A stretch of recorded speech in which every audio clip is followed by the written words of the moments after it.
Hello, and welcome to Bible Project Podcast. I'm your host today, Michelle Jones, back to wrap up our series, The Mountain. Now, before we move on to our next series, we're going to try something a little different. We're calling it a Hyperlink edition, where we'll play clips from previous series related to the mountain theme. Now, there are many themes in the Bible, from mountains to tabernacles, from tests to cities. And while we attempt to isolate and study themes on their own, it's good to remember that biblical themes are woven together. Whenever you encounter a theme in the Bible, it is connected to and building off of other themes in a beautiful tapestry. So today, we're going to play clips from previous series that interact and overlap with the theme of the mountain. Now remember, the mountain is the place where God's domain and our domain overlap. To be on the mountain, we must learn that we are made for heaven on earth, which is symbolized in the Bible as the top of a cosmic mountain. God invites us to ascend and remain in His presence there. But ascending the mountain requires us to face tests. Will we lay down things we think bring life, or will we surrender to God's wisdom? And while we often fail these tests, Jesus has ascended the mountain for us, and He invites us to ascend with Him. Let's look at these ideas deeper as they relate to apocalypses in the Bible, the theme of the city of God, and the origin of the priesthood. Thanks for joining us. Here we go. Located on the mountain, making Our first segment is from our series on how to read apocalyptic literature. Now, an apocalypse isn't simply about the end of the world. An apocalypse is actually any moment where you have a sudden realization of what is true about the world and true about ourselves. An apocalypse is the moment the curtain is pulled back and you see something for what it really is. Now, to have this kind of grand perspective, it is helpful to be up high, like up on a mountain. From the mountaintop, we can see things for what they really are. And on the mountain, you are invited to connect with God in a radically intimate way, what the Bible calls being in the image of God. And ultimately, on the mountain, you can encounter the one who is at the center and meaning of everything, Jesus Himself. And one way to think about all of this is having an apocalypse. So, here are Tim and John talking about having an apocalypse on the mountain from our 2020 Apocalyptic Literature series, Episode 5, titled A Walking, Talking Apocalypse. Let's listen in. Here's what's key. So I think the whole biblical story flows out of this. We're given the ideal in Genesis 1 of an image of God, humanity, that consists of male and female, a whole humanity that is one image of God, ruling and representing and being the incarnation of God in earth, so that heaven and earth are one, but through humans. Yeah. And that's the ideal given in page 1. Genesis 2, as it were, begins the real story, like what happened. Right. Here's the ideal, Genesis 1. Let's begin the narrative, Genesis 2. And what you see is humans forfeiting the gift, corrupting their vocation, and being exiled from the heaven and earth spot. Yeah. In Genesis 2, God is there as well. Totally. Yeah. God is there and His human images are there. Yeah. Because Eden is heaven and earth. It's the place where heaven and earth are not different things. That's the whole point of what the high cosmic mountain garden is. Yahweh is there in the garden as well as the people. The people, Adam and Eve, are invited to come closer, so to speak. Yeah. Through the tree Just in the like middle. this merging. What they end up doing is acting foolishly, trying to get their own wisdom on their own terms. And so what they are is separated. Yeah. And so here's what's interesting then. All of these apocalyptic moments, they happen to Abraham, they happen to Jacob, they happen to Moses, they happen to David, they happen to all of these prophets, Isaiah, Ezekiel, Jeremiah. They are all moments when somebody, a human out in the realm of mortality, gets transported in altered states of consciousness back into Eden. And who do they see there? They see a human figure, often seated on a throne, or sitting in the middle of the tree, like with what Moses sees in the burning bush. They see a human figure. And this human figure is sometimes called the angel of Yahweh. We made a video about this. Yes, the angel of Yahweh. This human figure is sometimes called Yahweh, sitting on his throne. Yeah. Or the Ancient of Days Or in the Revelation. Yeah. Or the son of Adam. Or the son the of son man. of humanity, who is in the realm of suffering and death, but is exalted up to the throne. So what's happening in the biblical story here is all rooted in how Genesis 1 and 2 work. That Yahweh, who's been up in the garden, these visionaries who are lost in the mess of human history in their lives, and like Moses, out in exile, suddenly getting transported back to Eden. Yeah. And who do they meet there but a human-looking figure, but who is also Yahweh? This is what the elders on Mount Sinai and Moses see in Exodus 24. It says they see God. There's a throne above this pavement. Right. Which the emerald pavement or whatever. Yeah, which means they're on a high place. They're in the skies. They're in the skies. Yeah. To be on the top of the mountain is to be in heaven, because it's where heaven and earth overlap. When you say they see a human image there, Yeah. Adam and Eve walking in the garden with God, what did they see? Exactly. I think it's a design pattern. Okay. The Eden narrative leaves you hanging like, well, what did it look like for them to encounter Yahweh up there? Then you get to Moses, and he ends up in the Eden spot. And what he sees is the angel of Yahweh in a bush. Then later, Exodus 24, the elders and Moses are eating a meal up on the mountain, not on the summit, but near the summit. And they see God and the throne and a platform. And the platform is the blue sky dome. Then you get to Isaiah, and he can see the lower half of Yahweh in the temple with the divine council.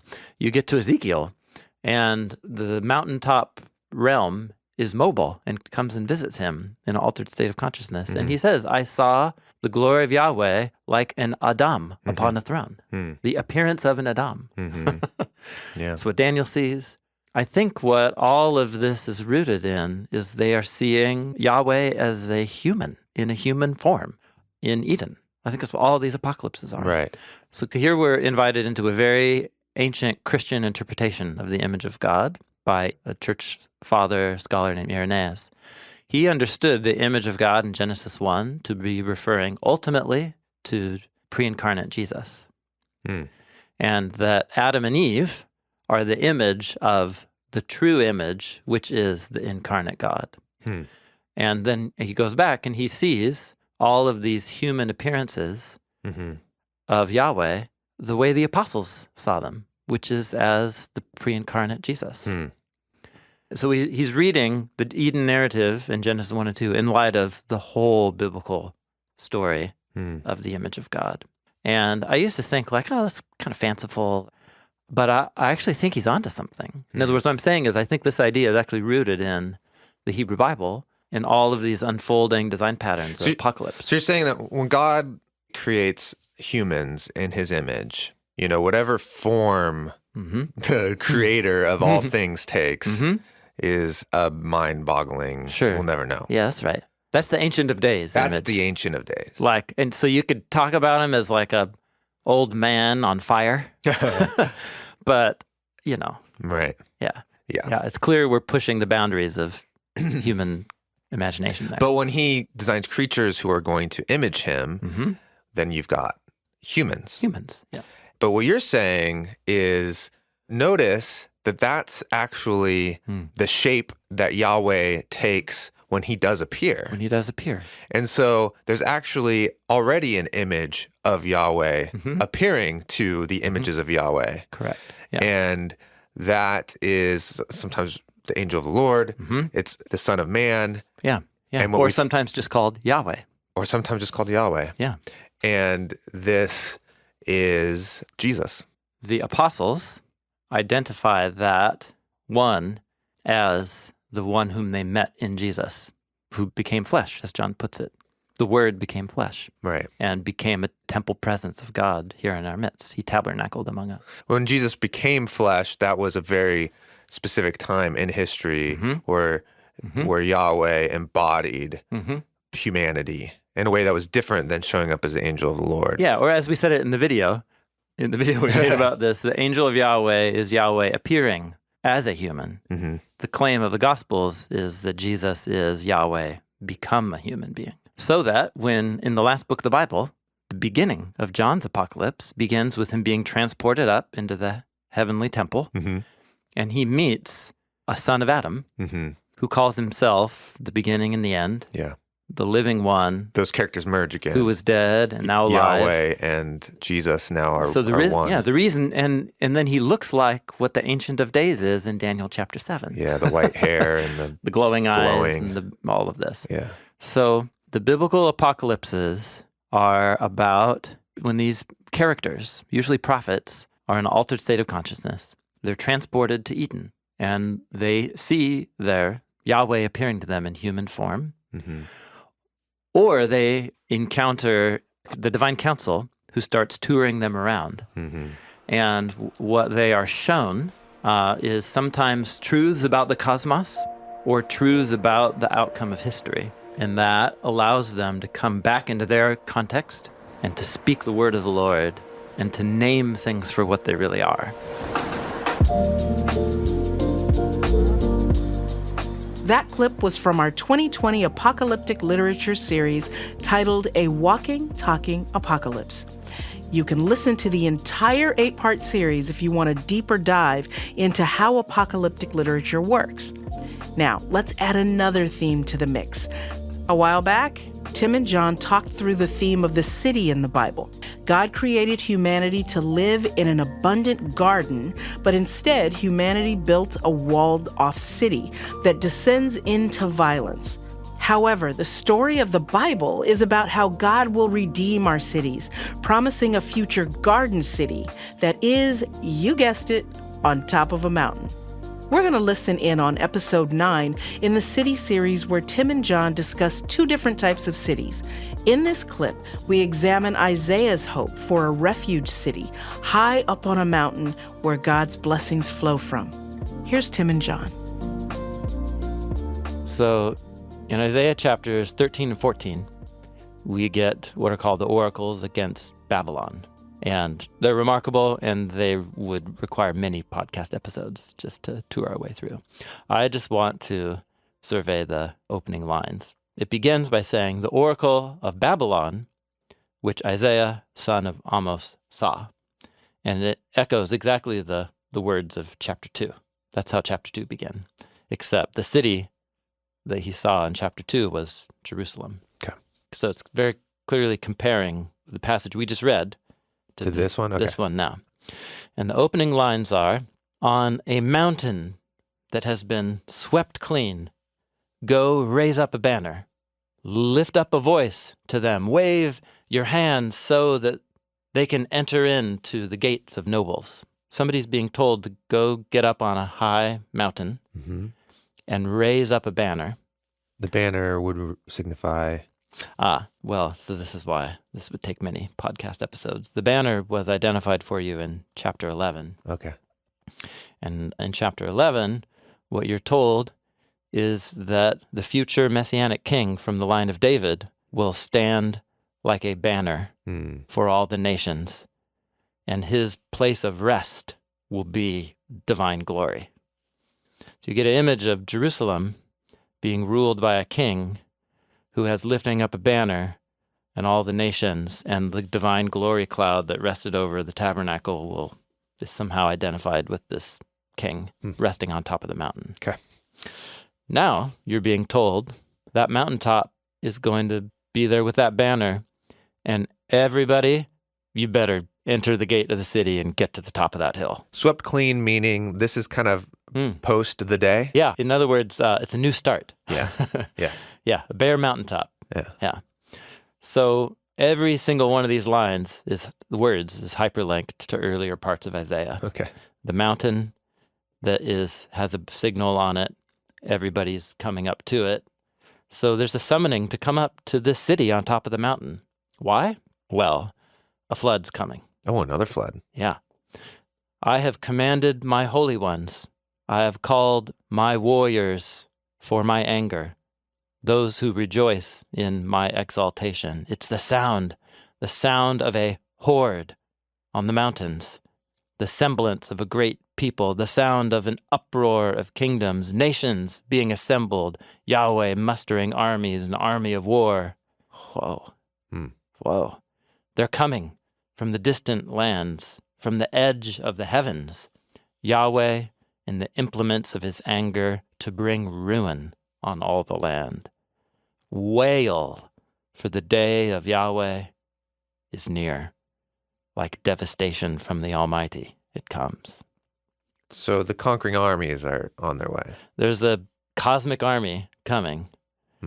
And apparently you want to get up to that high hill and hang out with the king from the line of David in his city.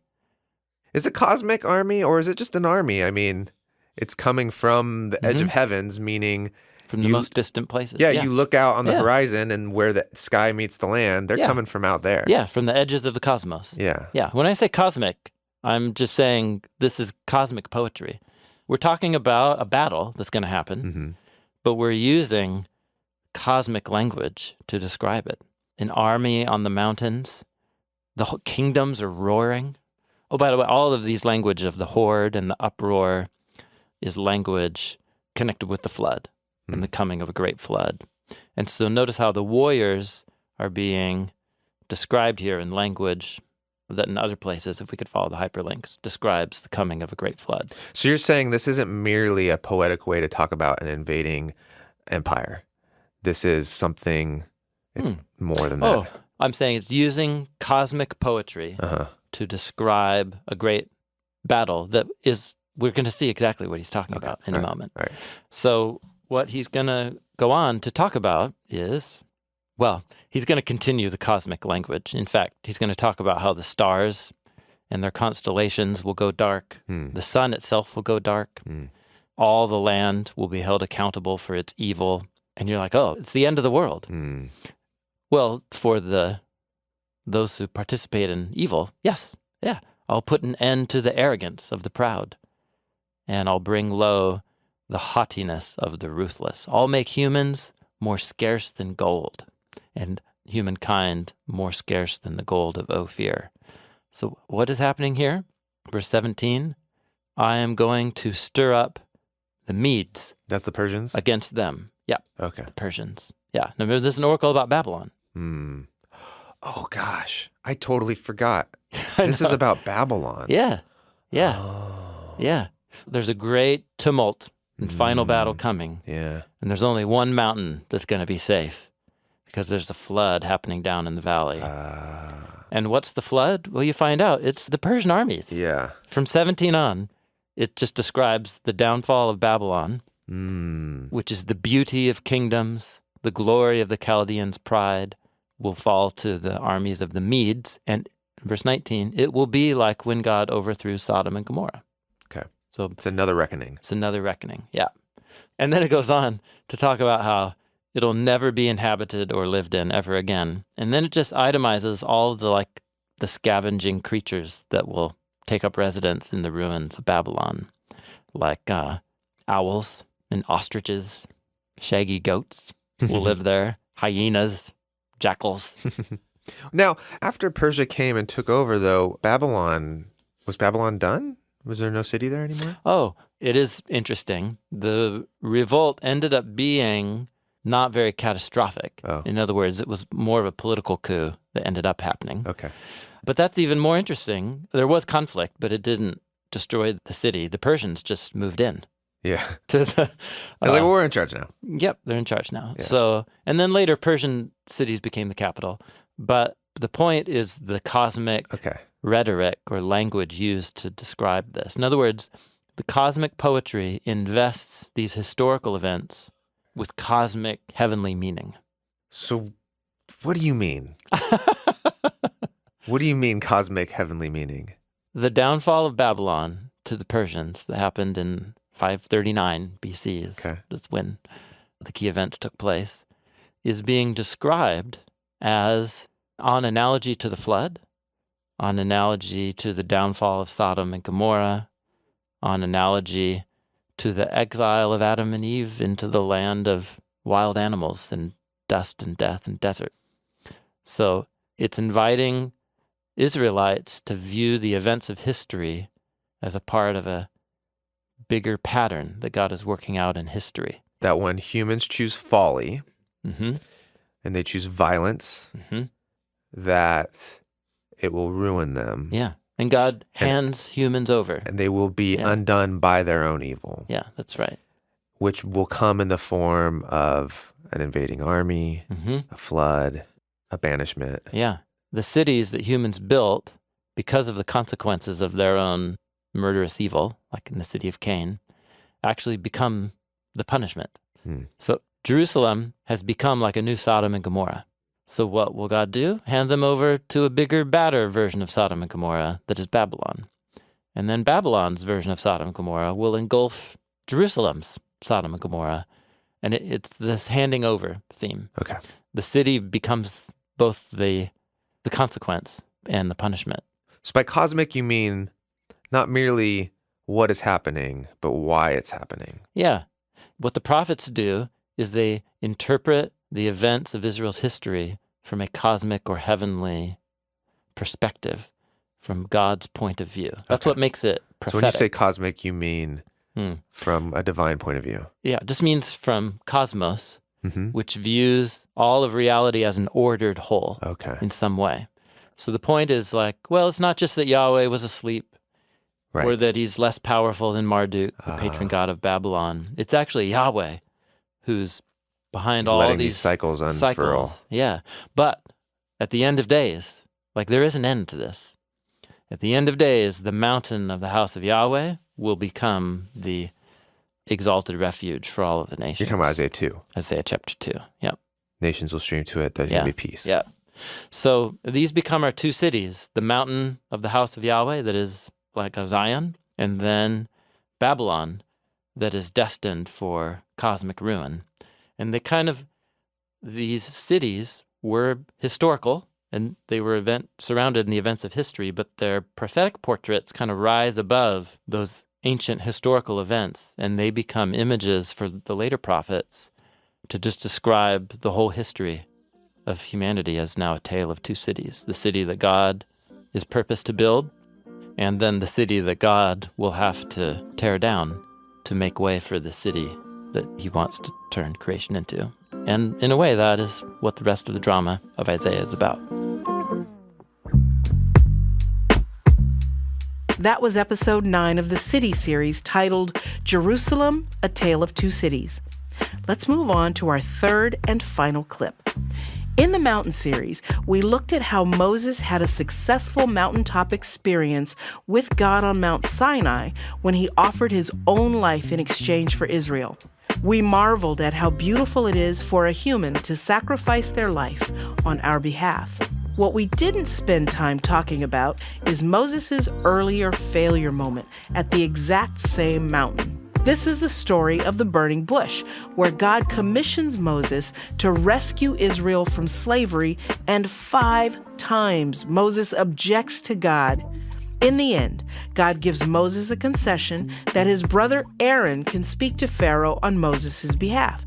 And this story becomes the origin story of the priestly line within Israel.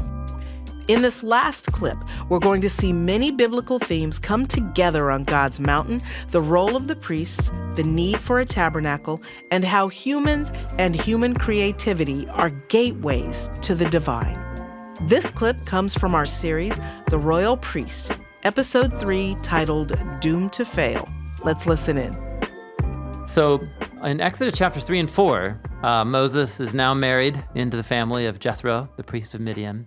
And this is where the burning bush scene. So as you work through the story, God essentially makes this commission, tells him to go confront Pharaoh and lead Israel out of Egypt.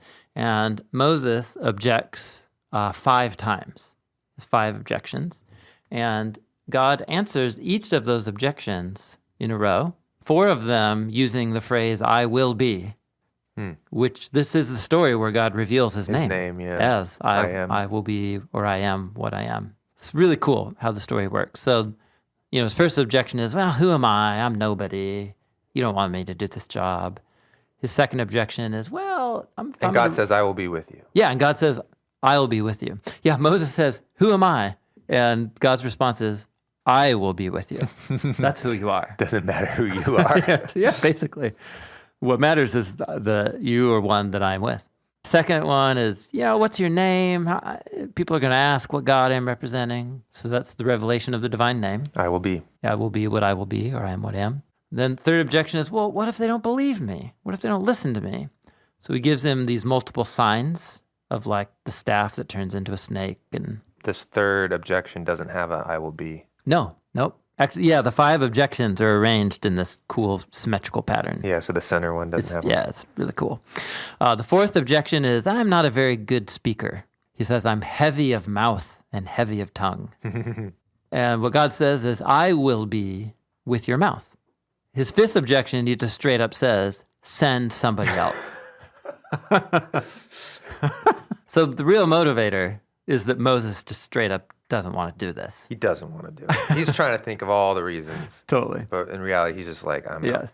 Okay. Now, we've talked about this passage in another... Slow to anger. Yeah, this is the first time that God gets angry in the Bible. Yeah. This is the first narrative. Where God is described as angry. If you read from Genesis 1, where God gets angry at somebody. And so if you go to the next page, this is crucially important because it's this moment that introduces the priesthood into Israel. So it starts in Exodus 4, verse 13. Moses said, please, Lord, send the message by whoever else you will. Mm-hmm. Send somebody else.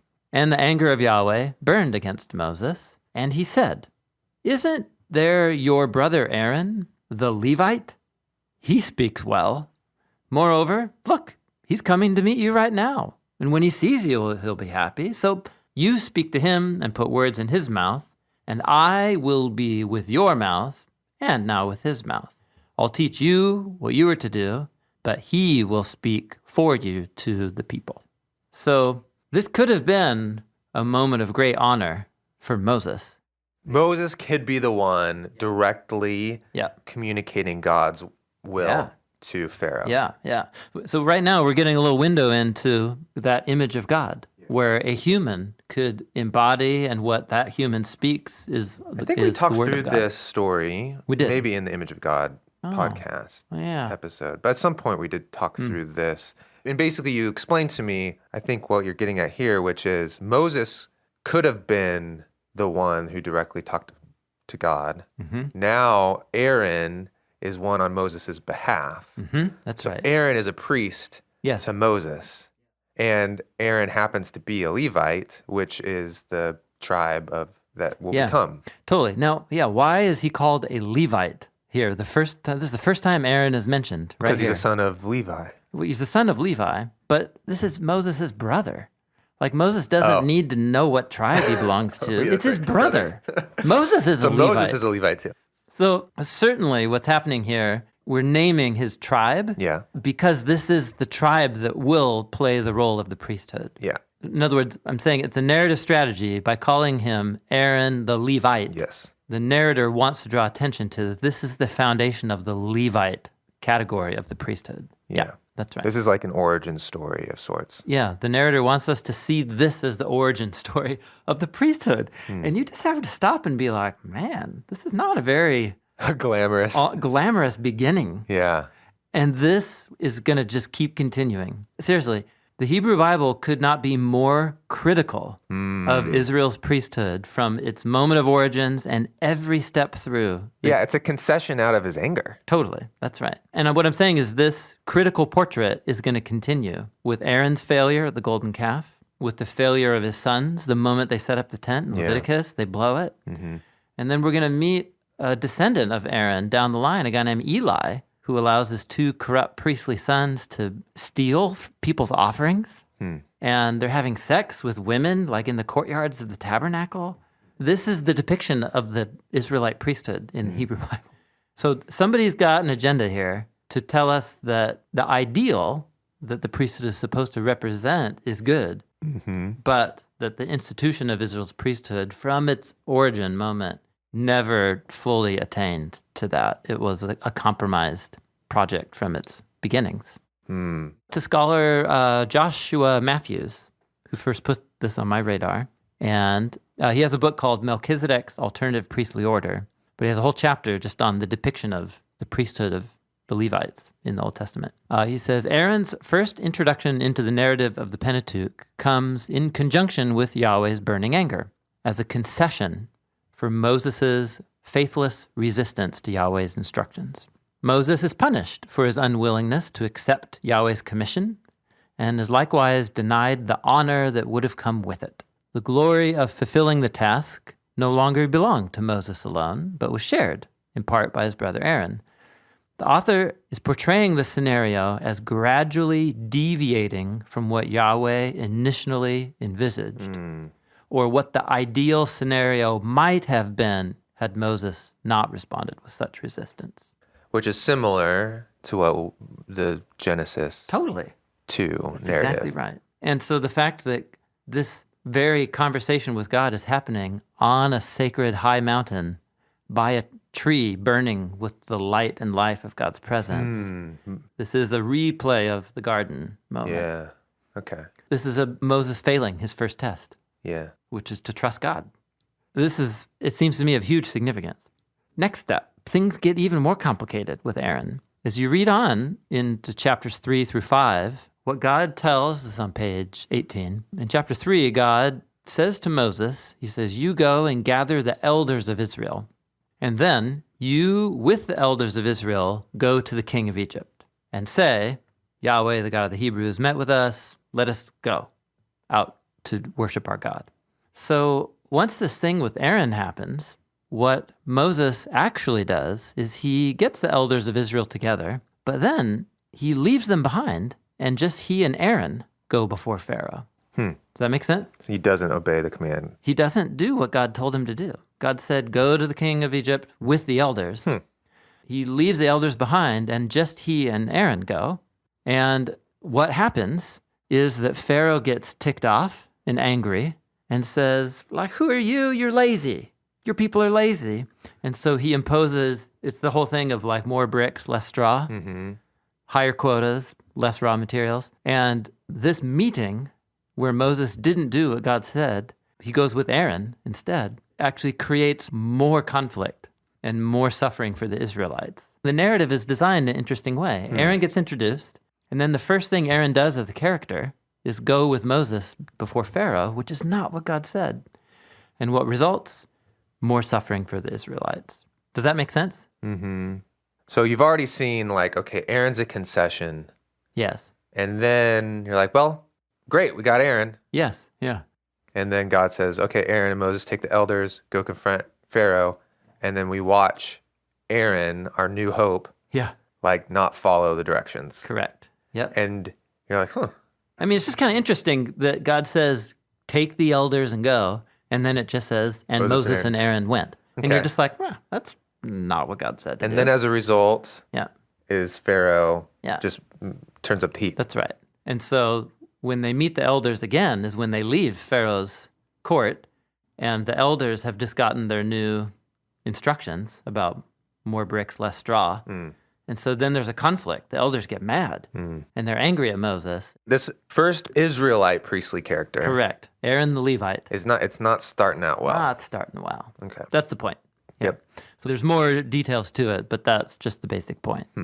So Aaron continues to play this kind of odd role through the story where he'll appear at certain moments, but it's always weirdness like this. It just keeps continuing. Yeah.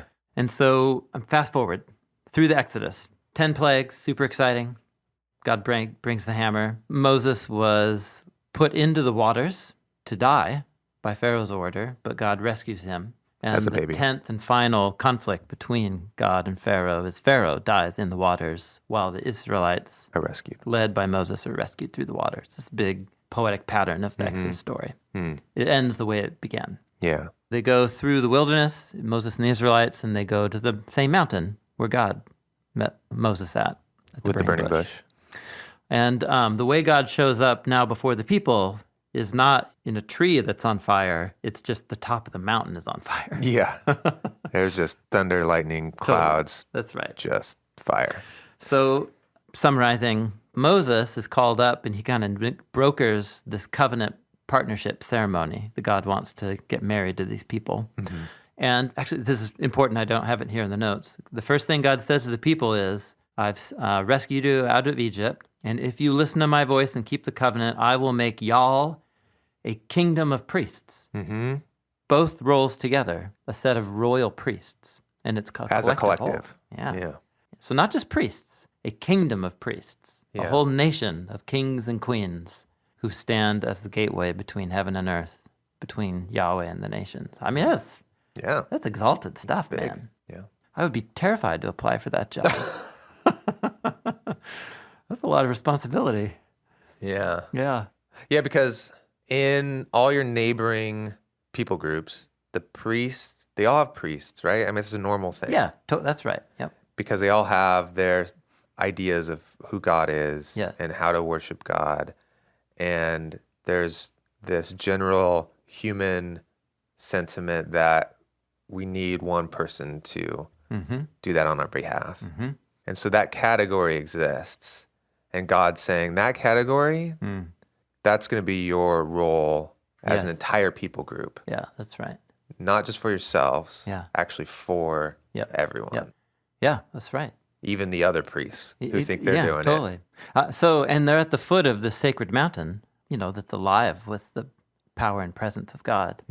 So this is very much in the narrative flow, this is a whole group of people being invited into the holy space. Into a new Eden type of opportunity to become the faithful image of God to the nations that all humanity was made to be but has forfeited to be. Yeah. So it's a high point. Yeah. So at the end of chapter 24 of Exodus, on page 19, Moses goes up onto the mountain, and the cloud is covering the mountain. The glory of Yahweh rested on Sinai. The cloud covered it for 6 days. Think Genesis 1. 6 days. And then on the 7th day, Moses goes up into those clouds. He's ascending into heaven. Moses is going up to heaven. Metaphorically and literally in terms of going to the sky. The scene. Yeah, that's right. And to the eyes of the sons of Israel, the appearance of the glory of Yahweh was like the burning bush that Moses saw, just fire consuming on the mountaintop. And so Moses goes up into the cloud on the mountain, and he was there 40 days and 40 nights. Which 40 days and 40 nights is connected to wandering, right? This is one of the first times it appears. Okay. It's often a period of waiting or testing. Waiting or testing. In this case, it's going to be a period where Israel has to trust, and they fail the test. Yeah.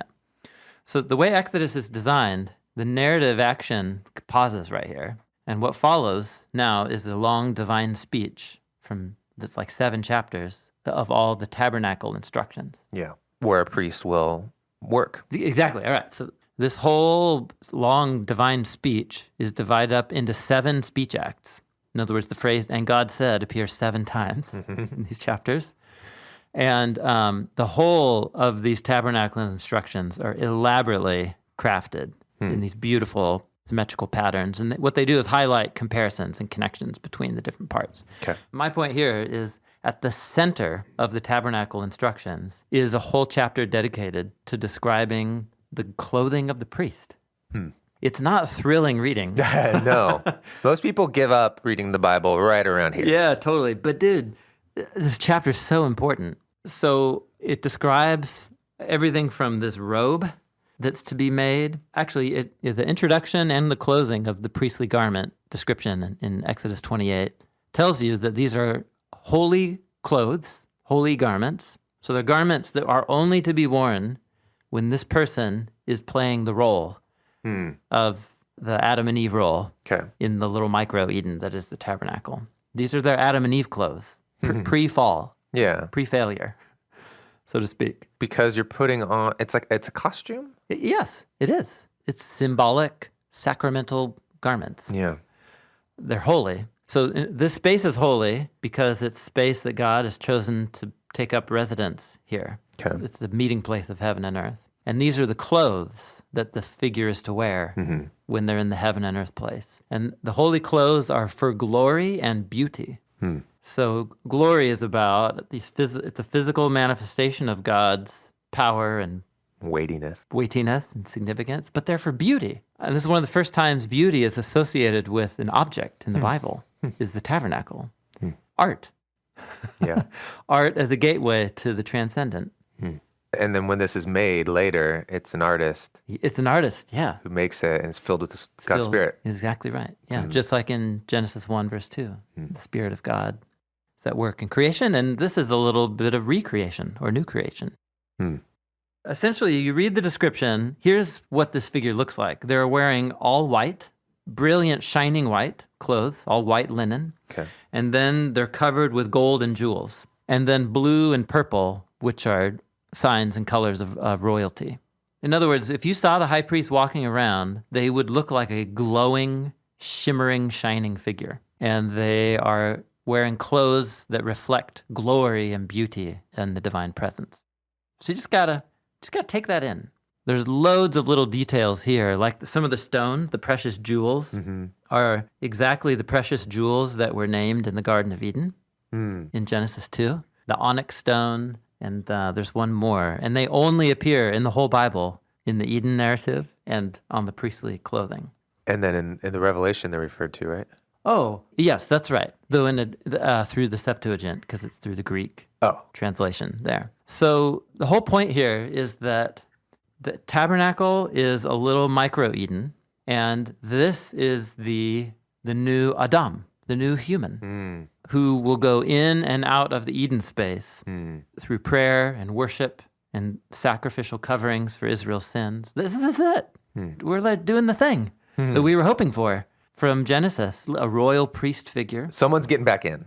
Yeah, somebody's getting back in. Yeah. That's right. Adam and Eve were out.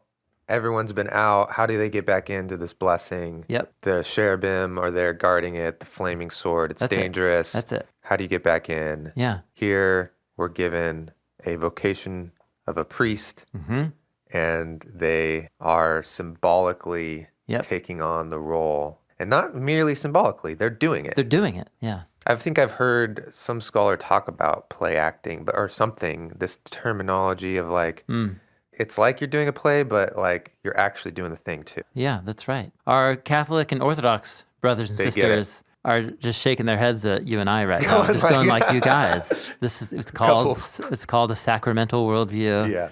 And the church has been doing it for 2,000 years. Right. Yeah. But in the Hebrew Bible, the symbolism's all very supposed to be clear.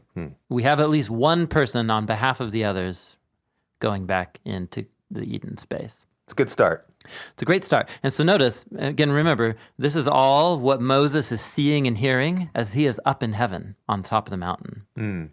This is all just the blueprints.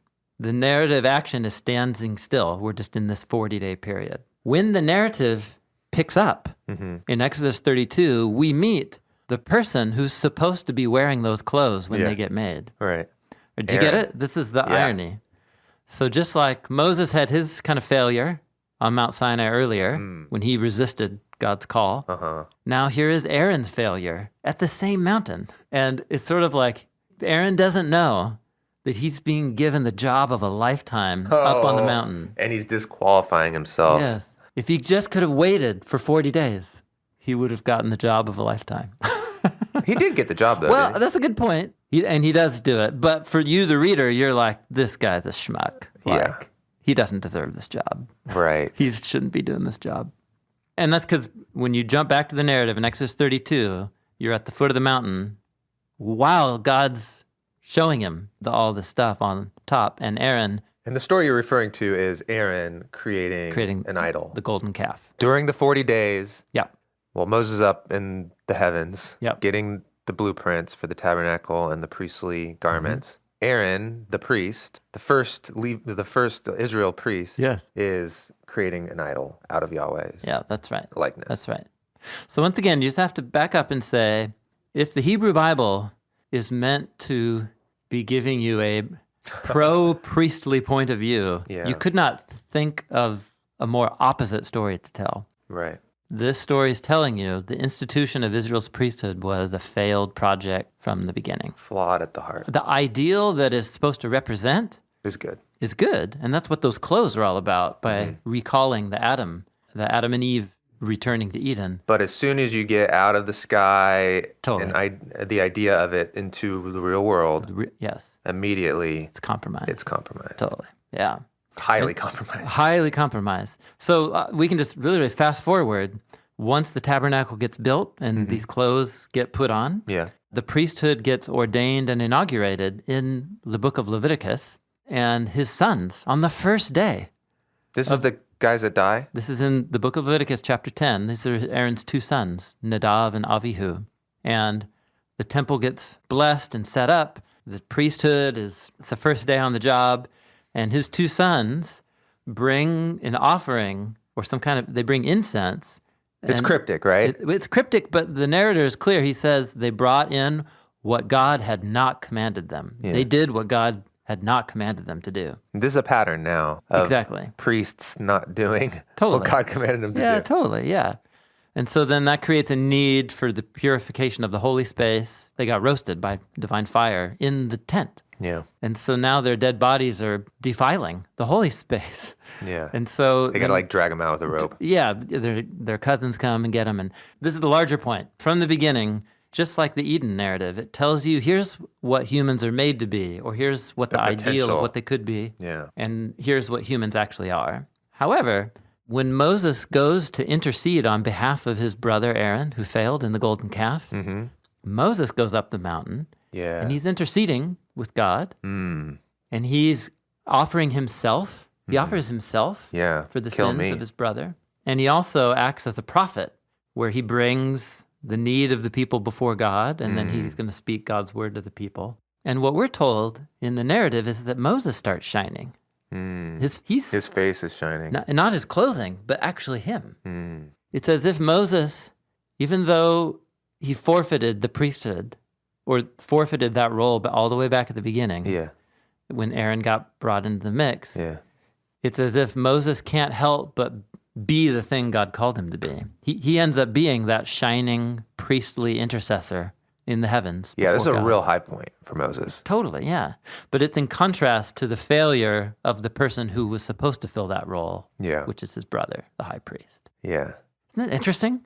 It is. There's a lot of complexity. There's a lot of, It is really good, complex storytelling. Yes, yeah. Of just all these twists of expectation. Yes, and inversions and so on. Yeah. That was The Royal Priest, Episode 3, titled Doomed to Fail. If you want to check out the entire series, it's in the archives. That's it for today's episode. I hope you enjoyed listening to this hyperlink edition of The Mountain. You can find the full episodes we sampled today in our feed, and there are also links to them in the show's notes. And if you want to study more about the theme of the mountain in the Bible, we encourage you to check out our theme video and other resources for deeper study on the app and at BibleProject.com. There's a whole team of people working to bring the podcast to life every week. For a full list of who's involved, check out the show credits in the episode description whenever you stream the podcast and on our website. Bible Project is a nonprofit organization. We exist to experience the Bible as a unified story that leads to Jesus. Everything we make is free because of the generous support of thousands of people just like you. Thanks for being a part of this with us. Meu nome é Lucas Pegoraro, eu sou de Bauru, São Paulo, no Brasil. My name is Teresa Barrington. I am from Windsor, Colorado. I first heard about the Bible Project when my church needed to know about the scriptures. The Bible Project was the perfect program from Genesis to Revelation. I first heard about Bible Project in a university group where we were presented to an overview video of the project and really changed how I approached the Bible after that. I use Bible Project resources to study Bible in a personal context and also to prepare preachings and to study groups that I lead at my local church. My favorite thing about Bible Project is that they focus on the Bible, the living and active Word of God. We believe the Bible is a unified story that leads to Jesus. Nós somos projeto de crowdfunding financiado por pessoas como eu. Find free videos, articles, podcasts, classes, and more em bibleproject.com/português.